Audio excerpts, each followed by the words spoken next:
औज़ुबिल्लाहि मिनश्शैतानिर्रजीम बिस्मिल्लाहिर्रहमानिर्रहीम। Before start my assignment, आज मैं आपको बताऊं कि नईम कुरैशी साहब और हफीज़ लाशारी साहब ने जो बात की है वो बड़ी इम्पोर्टेंट बात है। सीआरपीसी हमारी तमाम प्रैक्टिस में बड़ी इम्पोर्टेंट रोल प्ले करता है, क्योंकि अगर आप कॉन्स्टिट्यूशन साइट पे प्रैक्टिस करना चाहें तो कॉन्स्टिट्यूशन में बहुत सारी कॉम्प्लिकेशन हैं। इसी तरह कॉर्पोरेट साइट पे काम करना चाहें उस पर भी बहुत सारी कॉम्प्लिकेशन है। मैं इसलिए बता रहा हूं कि अभी आप लोग नए हैं और जो मोटिवेशन आपको मिली है अगर आप उस तक आए तो वो आपके लिए बड़ा ये फायदेमंद बात।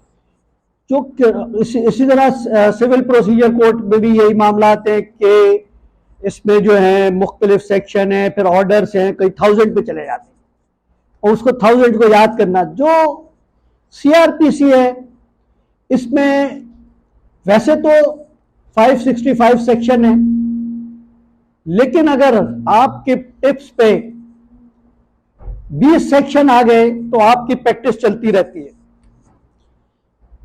इसके अंदर सबसे बड़ी बात है जो आपके चैप्टर वाइज हम शुरू करेंगे, लेकिन मैं थोड़ा सा इसका आपको ब्रीफ दे दूं कि क्योंकि बात ये हो रही है कि कोई प्रोफेशन चूज करता है तो वो सोचता है कि जी मुझे इसमें फाइनेंशियल क्या फायदे होंगे। डिग्निटी का तो आपको बता दिया।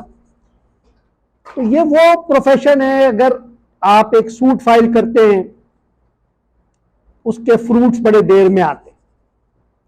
ये जो सीआरपीसी वाला चैप्टर है क्रिमिनल साइड की वकालत का, इसके 2 फोल्ड में फ्रूट मिल जाते हैं। एक तो बेल स्टेज होती है और बेल स्टेज बड़ा सिंपल सा मामला है, अगर थोड़ी सी मेहनत की जाए तो बेल हो जाती है और वो एक उससे निकल के क्लाइंट का बर्डन भी आपसे निकल जाता है।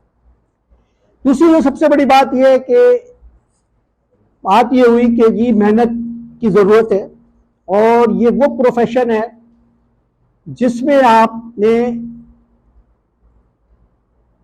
कानून को, ये वही कानून है जो 1989 का कानून है जो सीआरपीसी आपके पास है, इसकी आपने इंटरप्रिटेशन करनी है अपने मतलब की।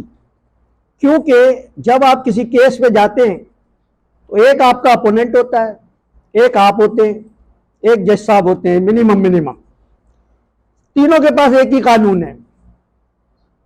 अब यह आपकी महारत है और अगर आप एक कानून को बार बार पढ़ेंगे तो वो कानून जो है ना उसमें से आपको रास्ता निकल आएगा, आपके मतलब की इंटरप्रिटेशन हो जाएगी। क्योंकि ये 1898 का कानून है, अमेंडमेंट इसमें टाइम टू टाइम हुई है, लेकिन प्रोसीजर वही है, प्रोसीजर चेंज नहीं हो सकता। तो क्योंकि सब्जेक्ट पे आने से पहले मैंने कहा थोड़ा सा जो कंटिन्यूएशन है उस कंटिन्यूएशन पे आए, तो ये वो सब्जेक्ट है। अब आ जाते हैं हम इस पे कि अगर 5 मिनट मैं आपको सीआरपीसी का पर्पस बता दूं, उसके बाद आपका जो है ना उस पे चले आते हैं सिलेबस पे, तो वो आपके लिए बड़ी आसानी होगी। एक इंसिडेंट हुआ, मर्डर हो गया, मर्डर जैसी हुआ तो पुलिस मोशन में आ गई, पुलिस वहां गई, पुलिस ने वहां पे अगर कोई उसको मुल्जिम मिल गया, उसको मुल्जिम को पकड़ा, उसका पर्सनल सर्च किया, उसके डॉक्यूमेंट बनाए, उस मुल्जिम को लेके थाने आ गए, थाने आके उसको इन्वेस्टिगेशन के सुपुर्द कर दिया। इन्वेस्टिगेशन वाले ने क्या किया, इन्वेस्टिगेशन वाले ने उसको एग्जामिन किया। 24 घंटे वो अपने पास रख सकता है, 24 घंटे के अंदर अंदर मजिस्ट्रेट के पास पेश करना है। वैसे तो कहा जाता है कि जी फौरन मजिस्ट्रेट के पास पेश करे ताकि कोई माल ट्रीटमेंट का और दूसरे मामला का मामला नहीं हो, लेकिन ग्रेस है, 24 घंटे में उसको पेश किया।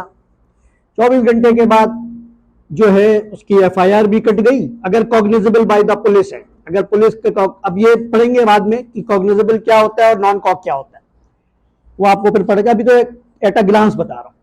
उसके बाद जो है वो पुलिस एफआईआर कट गई, एफआईआर कट गई, मजिस्ट्रेट साहब के पास पेश कर दिया। मजिस्ट्रेट साहब ने उसको देखा, उसको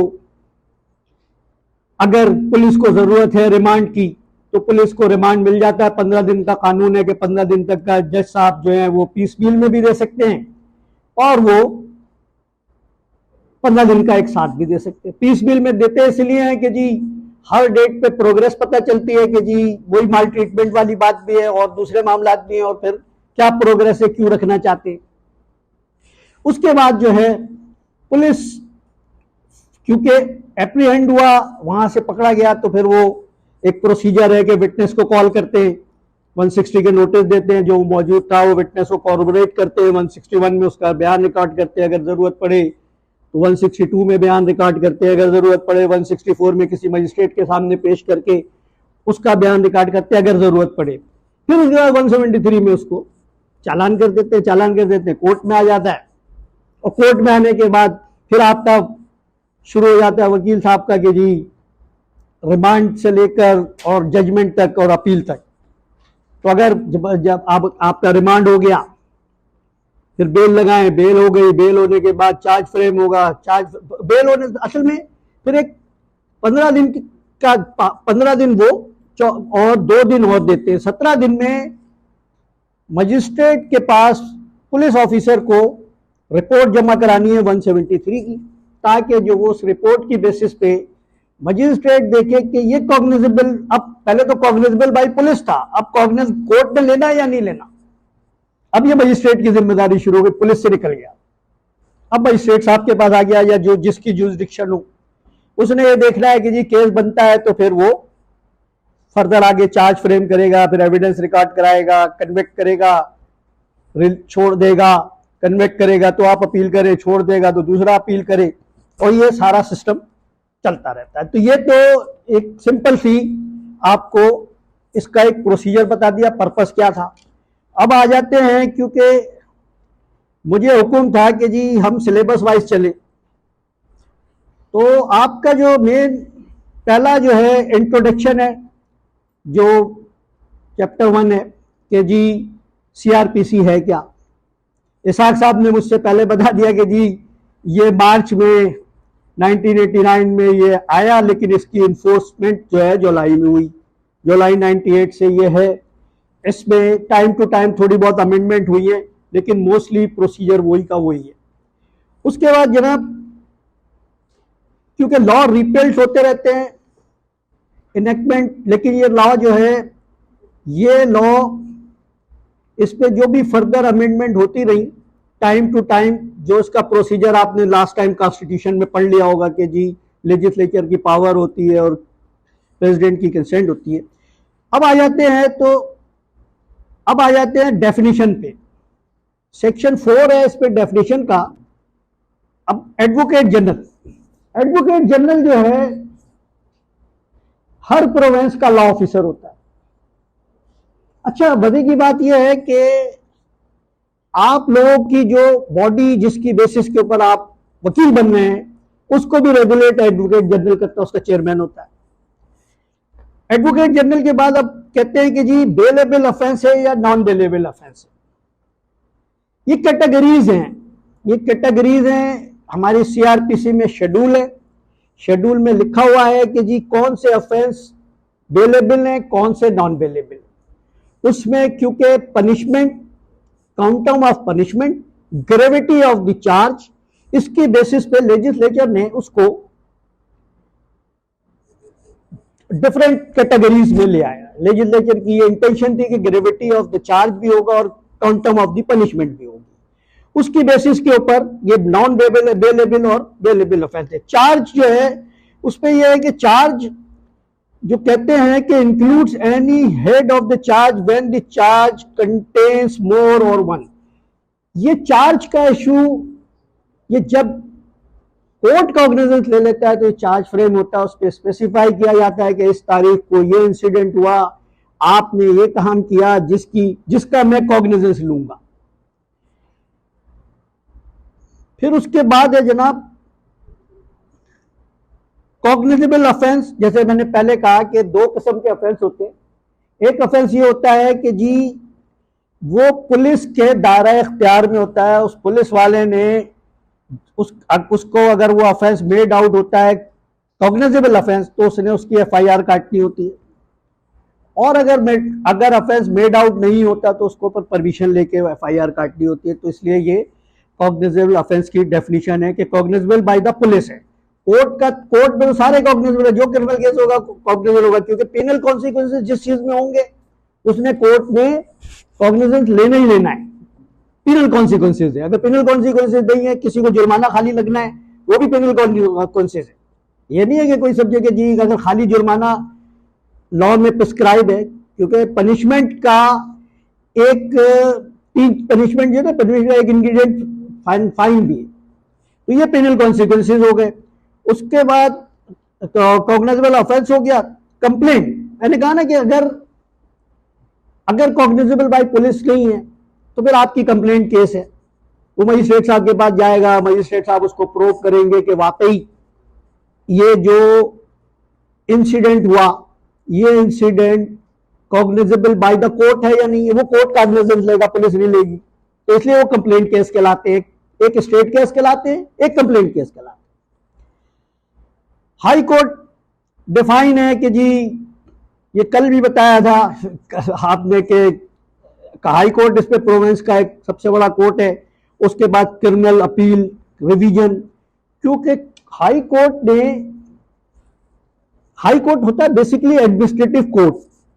तो उसमें जो है ना नीचे की जो कोर्ट्स होती हैं उनके जो फैसले होते हैं उसको एग्जामिन करना होता है कि जी मिसकैरेज ऑफ जस्टिस तो नहीं हो रही क्रिमिनल केस में, इसीलिए वो रिवीजन और अपील का प्रोविजन है। मैंने अभी आपसे अर्ज किया था वो आगे चलेंगे कि जब किसी को कन्विक्शन हो जाएगी तो भी अपील करेगा, जो छूट जाएगा तो उसके खिलाफ मुखालिफ वाला करेगा। तो फिर कोर्ट में भी उसको अगर कोर्ट के पास अपीलें नहीं आ रही हैं और कोई ऐसी चीज आती है जिसपे कोर्ट ये समझता है कि जी ये मिसकैरेज ऑफ जस्टिस हुआ तो रिवीजन सो मोटो भी ले सकता हाई कोर्ट। ये हाई कोर्ट की बात हो गई। उसके बाद है जनाब इंक्वायरी। ठीक है, इंक्वायरी जो है ना, इंक्वायरी अगर cognizable by offence cognizable by police है तो इंक्वायरी करेगा पुलिस ऑफिसर, अगर नॉन कॉग है तो फिर वो मजिस्ट्रेट करेगा। अच्छा, मजिस्ट्रेट खुद तो इंक्वायरी कर नहीं सकता, मजिस्ट्रेट किसी इंक्वायरी ऑफिसर को मुकर्रर करेगा। वो पुलिस वाला भी हो सकता है, आप जैसा कोई वकील भी हो सकता है, और कोई आम आदमी भी हो सकता है जिसकी एक्सपर्टीज हो। तो वो ये इंक्वायरी है। अब इंक्वायरी का चूंकि आपका सब्जेक्ट नहीं है, इंक्वायरी का पूरा कानून है। इन्वेस्टिगेशन पे आ जाते हैं आपको मेरे ख्याल सेक्शन बताने की तो जरूरत नहीं है, बताना है। अच्छा एमसीक्यूज में आता है। अच्छा 4 का सब। अच्छा, ये देखिए अभी तक जो मैं आया था ये मैं लेके आया था आपको डेफिनेशन क्लास में, जो आपके एमसीक्यूज में था। डेफिनेशन की क्लास की मैंने आपके पास लेके आ गया था के तक, इंक्वायरी तक हो गई के तक। उसके बाद जो है इन्वेस्टिगेशन वो है 4L। इसमें मैंने कहा ना कि पुलिस वाला जो इन्वेस्टिगेशन करता है कि जी पहले तो जाके वहां पे प्लेस ऑफ इंसिडेंट के ऊपर वो कोई मशीनामा बना लेता है, फिर आपको सर्च करता है कि जी अगर कोई वेपन आपके पास है, फिर आपकी पर्सनल सर्च भी बना के रखता है, फिर वो गवाहें एविडेंस कलेक्ट करता है। वो भी मैंने आपको बताया था कि 161 का नोटिस देगा, फिर 160 का नोटिस देगा, 161 में स्टेटमेंट रिकॉर्ड करेगा। ये सारी काम है। जब आपको 4L में पढ़ती है तो ये जो है ना, ये इन्वेस्टिगेशन भी include the proceeding under this code to collect the evidence conclude by the police officer और मजिस्ट्रेट। फिर वही काम मजिस्ट्रेट भी करेगा, मजिस्ट्रेट प्रूव करके देख सकता है कि डॉक्यूमेंट्री एविडेंस कौन सी है। ये इन्वेस्टिगेशन हो गई। उसके बाद है जुडिशियल प्रोसीडिंग 4M में। Judicial proceeding include any proceeding in the court of which evidence is or may be legally taken on oath. Court ने जैसे कि चार्ज फ्रेम कर दिया, चार्ज फ्रेम करने के बाद अब ये जुडिशियल प्रोसीडिंग शुरू हो गई, पुलिस से निकल गया, मैंने कहा ना कोर्ट ने चालान, कोर्ट ने कॉग्निजेंस ले लिया, अब वो जुडिशियल प्रोसीडिंग करेगा। जो पुलिस वाले ने 160 का नोटिस किसी गवाह को दिया था, वो 160 का नोटिस पे जो उसने बयान रिकॉर्ड कराया था वो कोर्ट में आएगा और कोर्ट में आके उसकी कॉर्पोरेशन करेगा, ऑन ओथ है। ओथ का एक बड़ा इंटरेस्टिंग बात यह है कि जी अगर कोर्ट प्रोसीडिंग के दौरान ओथ पे कोई गलत बयान है तो एक नई कंप्लेंट कोर्ट भी फाइल कर सकता है। तो कोर्ट में झूठ बोलना जुर्म है, इसके एक नए कॉन्सिक्वेंसेज हैं। तो इसलिए ये जो है ना विजडम लेजिस्लेचर का ये था कि जी कोर्ट में आके गलत बयान ही नहीं करे, क्योंकि पुलिस वाले ने तो अंडर ड्यूरेस भी कोई बयान ले सकता है। तो ये उसकी ऑथेंटिसिटी, जब भी कहते हैं कि जी पुलिस अफसर के बयान के की कोई वैल्यू नहीं है जब तक कोर्ट के सामने ना हो। आर्टिकल 38 अगर आपने कानूनी शहादत पढ़ेंगे तो आपको आपके चैप्टर में आएगा।